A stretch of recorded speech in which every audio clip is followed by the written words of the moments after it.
Hey, we're here with Gary Clark Jr. Thanks so much for taking the time, man. Really appreciate it. Thank you. I saw coverage of the festival you did with Clapton in Chicago last summer, Yeah, and it blew me away. Like, I know Doyle Brommel, and I know the other guys on the bill, and we've talked to Derek Trucks and Susan Tedeschi, and so all that footage is really great. But then I see this guy come out and play Bright Lights, and I'm blown away by not just your playing, but your voice. I mean, there's tons of young guitar players, Johnny Lang, going back into the Derek Trucks, Right. all these guys that can play, but you can sing too, and that's huge, right? Yeah, I guess so. I don't know. I sang in the choir as a kid in junior high school, and my friends, they're all jocks and whatever, and they used to kind of tease me about it, give me a hard time. It's like, but I guess it was a good thing. What was it for you first? I read a bit, and you always wanted a guitar when you were growing up, and finally you got one. Was it actual playing first for you, or singing, or what came first for you? Singing. I was always singing since I was a kid. I was singing along with records and dancing around and doing that. But I always wanted to play guitar. My folks were, can I get this? I really want this guitar. Right, right. And they're like, "Wow, you're not gonna do anything." I had zero attention span as a kid. Right. I was like jump from one thing to another. I wanted to ride bikes and build forts, and then I wanted to hang out and do. It's just so they had no proof that I was gonna stick with it. So I understand now, but I got one when I was 12, I guess in '96. Right. And it was just on from there. It was like something I just fell into. And was it you learning the instrument on your own, or was it you taking lessons, or how did it go? I didn't really take any formal lessons. I sat around and would play by ear. Yeah. I checked out a couple of library books from the school library and learned a couple of chords and how to tune and things like that.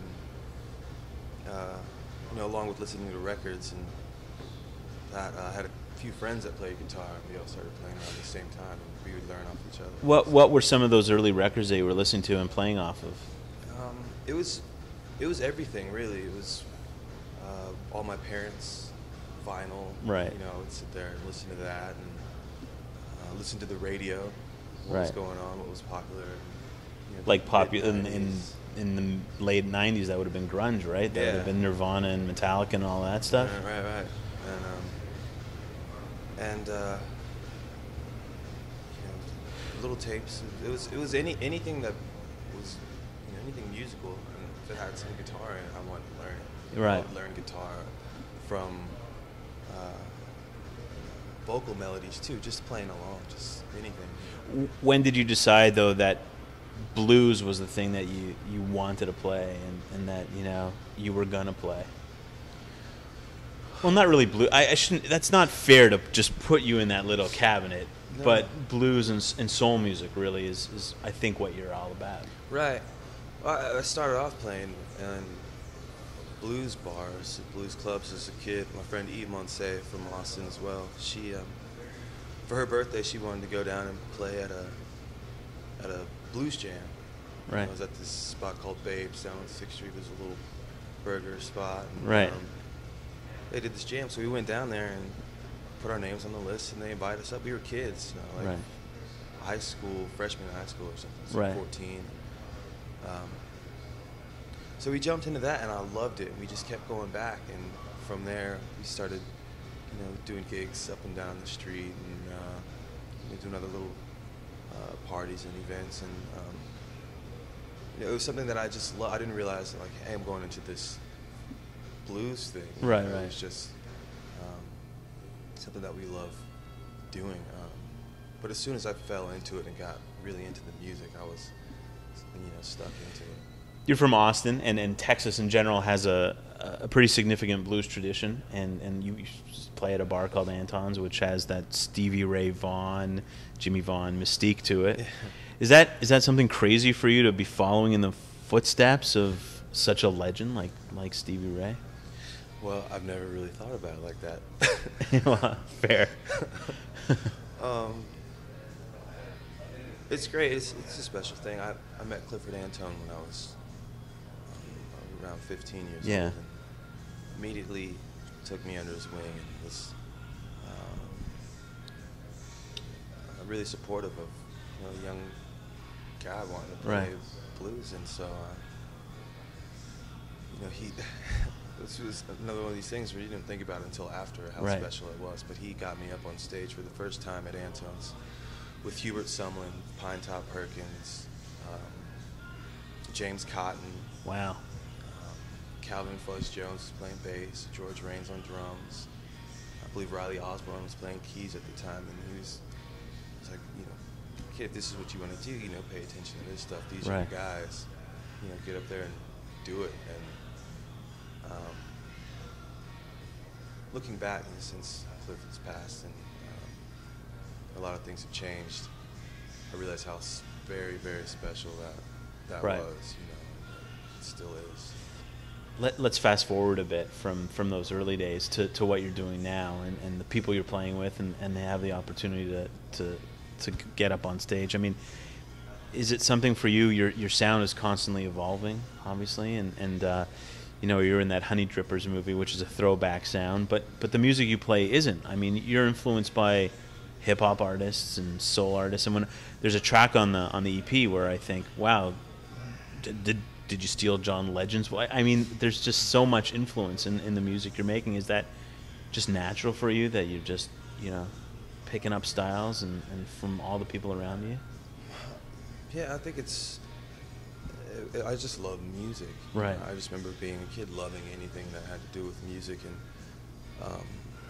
my music class, we had a music class in elementary school. We listened to classical music and folk music and all kinds of stuff. And I loved it. I soaked it up, and it didn't matter what it was. And I think that's coming out now as I get more comfortable as just, a dude. Right. And, as a musician, it's like all these things, whether I'm thinking about it or subconscious, it's all there. It's going to come out at some point if I keep playing, We're probably also of a generation where we have access to all of this stuff, where we have access to our parents' records. I grew up listening to oldies stuff because that's what my parents were listening to, but I was exposed to so much more. We didn't have, the early days of hip-hop and the early days of grunge or whatever, where we had way more variety in terms of music. And with the internet, I mean, you can listen to anything, anytime, just press shuffle on your iPod, which I'm sure your iPod is crazy, right? Exactly, yeah. And you put it on shuffle, and there's stuff from jazz to grunge to classic rock and roll to old school blues to folk to hip-hop. It's all there, and I don't really think much about it. You just press play. Time. Yeah, it's because there's so many influences. It's not like Let's talk about guitar, because you are a guitar player. All right. And it's great that you have all these influences and you bring it all to the pot. Right. But who are some of your favorite guitar players, past and present? Hendrix was my introduction to loud rock and roll guitar. So was that Stevie Ray, Jimmy Vaughn, Derek O'Brien, Alan Haynes, guys that are in Austin. I grew up watching them. Right. Learned a lot from those guys. But I love Kurt Cobain. I watch videos of Eric Johnson, Eric Clapton, and Robert See, Cray. that's amazing to me that you mentioned Kurt Cobain in the same sentence as a Stevie Ray or Jimmy Vaughn. Or was it his style? What was it about Kurt's playing that you think you've taken, or is it just, what was it? I think it was the style. I think it was the intensity. Right. I mean, the guy gave it his all. You could feel it, and you could hear it, and it was moving, Yeah. It was just powerful, Yeah. Well, we're 20th anniversary of Nevermind coming up, and certainly influenced a whole generation of people that listen to his music. What's it like now being on the road and you're signed to a major record label and you're doing the big rock star thing slowly, right? I mean, is that a trip for you? It is a trip. It's very exciting. As being young, I was like, oh, that'd be, I wonder what if, or that'd be great. And Yeah. having dreams of it, and to be able to get out and play music and do what you love, and Yeah. have folks come out and have a good time and respond to it. It's amazing. Every gig is a trip, and it's exciting. I'm not nervous, but there's that feeling of what's going to happen each night. Right. And it's great. I've gotten a lot of support, and it's great. It's all good. EP is out now. Is there a plan to put out a full length soon, or what's happening with that? Yeah, the plan is to have a full length record, spring of 2012. Right. We have a couple more weeks to go on this tour, and I'm gonna get back home and jump in the studio and make something happen. So yeah, that's the plan. Really excited about it. Are you going to record the record at home somewhere in Austin, or do you know what you're doing yet? Yeah, well, I've been splitting up time. I've done a few cuts in Los Angeles. Right. I've done some stuff at home in Austin, and I think we're going to do a little bit of both. Go back home and knock some stuff out. Our friend Gordy Johnson, who was in the band up here, Big Sugar. Yeah. He works at a Willie Nelson studio, I guess, in Austin, and I know that Popper's played John Popper and the Blues Travelers making their record there, and Warren Haynes has made some records down there. So I mean, it's not like the blues is so remote from the Austin scene, right? I mean, it's a big thing in blues music in the Austin scene. It's a big part of it. When you walk up and down 6th Street, you'll hear blues bands and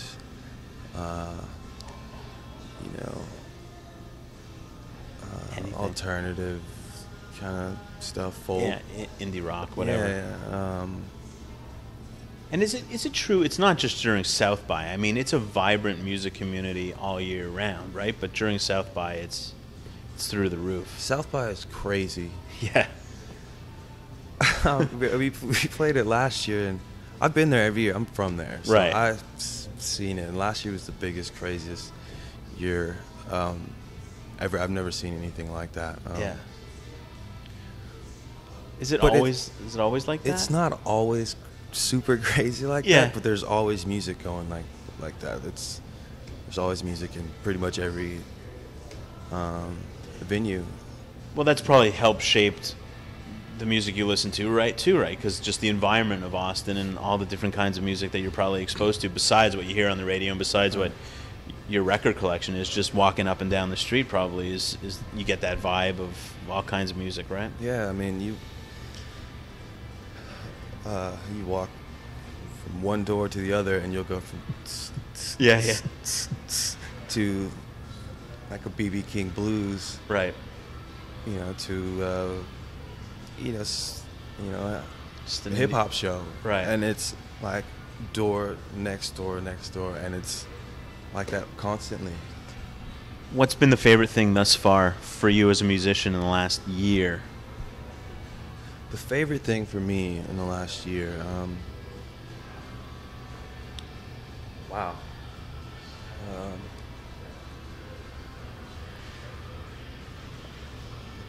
Well, there's a couple of things, and it's playing more shows, more regularly, in different places. That's as a whole, the most exciting thing. It's just different, and was Crossroads a big event? Like, was it kind of your coming out?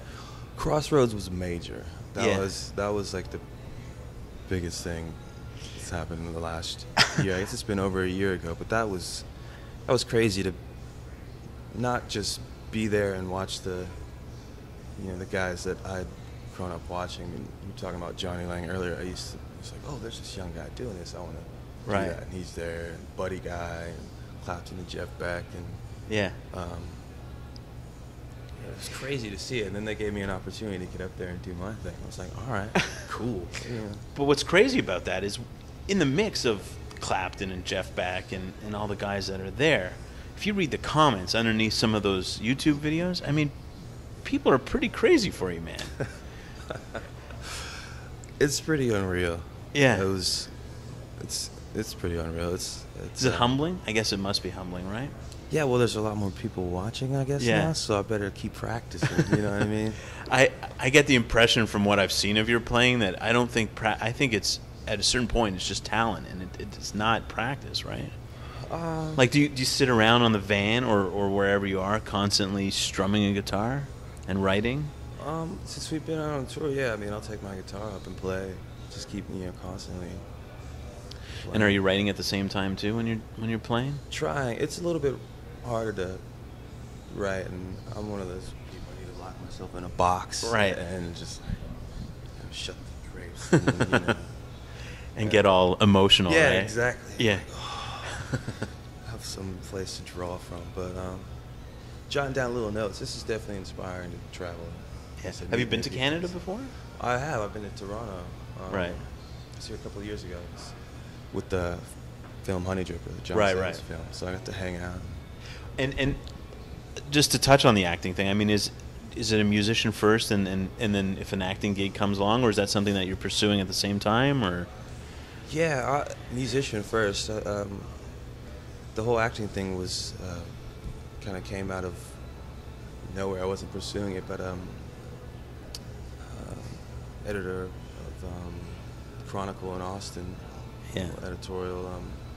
Lewis Black knew John Sayles, and John Sayles was looking for a guitar player who could maybe act or whatever. And so he came to a show during South by Southwest. He came really? caught one of my showcases, yeah, and he brought me out back and said, "Oh, I got this film. Would you like to do an audition?" I was like, "What?" So I went and did it the next day, and they called me for the role to play this blues guitarist, this young guy. Right. And, that was great. The only acting I'd done before that really is I played Prince Charming in my 8th grade musical. And right, so right. I was dancing around and singing stuff like that. So I mean, it was nothing that I had really been pursuing, but it was great. I loved it. I loved doing that, telling somebody else's story. It wasn't about me and my guitar and like, my emotions or whatever. Right. So it was great. I loved it. I'd love to do it again. Cool.